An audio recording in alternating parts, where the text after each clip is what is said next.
Bonjour mon cher Nicolas. Bonjour Thomas. La love story entre le diesel et nous, c'est bien fini. Les Français se détournent de plus en plus de ce carburant. Ce qui pouvait passer pour un recul passager apparaît comme une tendance de fond irréversible.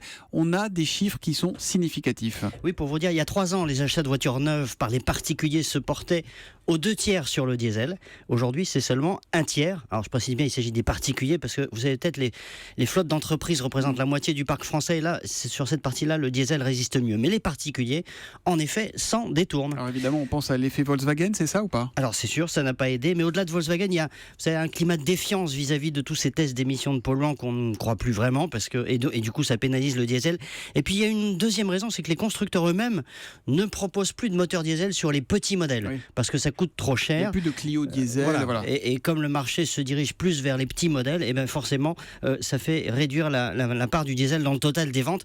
Et puis surtout, il y a une troisième raison, et cette raison, elle est politique. Politique, pourquoi? Parce que si le diesel recule, c'est pas parce que les Français seraient devenus tout d'un coup des modèles de vertu écologique, c'est plutôt parce qu'ils écoutent les politiques. Et alors, qu'est-ce qu'ils entendent? Ils entendent qu'il est question d'interdire le diesel des centres-villes, ils entendent qu'il est question de circulation alternée dans laquelle le diesel serait pénalisé, que les avantages fiscaux du diesel seraient rognés, etc. Donc le bruit de fond a changé. Pendant des décennies, les pouvoirs publics ont favorisé le diesel pour des raisons de politique industrielle.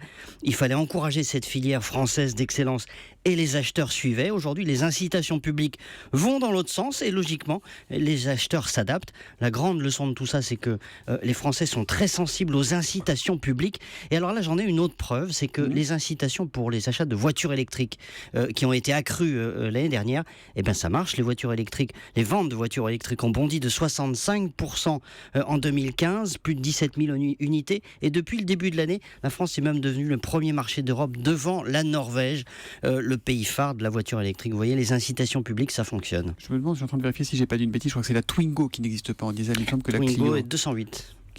qui existe encore en diesel. Non, pas de diesel en 208. Non. D'accord. Non. Bon, on vérifiera. Ouais, d'accord. Merci Nicolas Barret, directeur de la rédaction des Échos, qu'on retrouve tous les matins à 8h10 sur Europe 1 à lundi.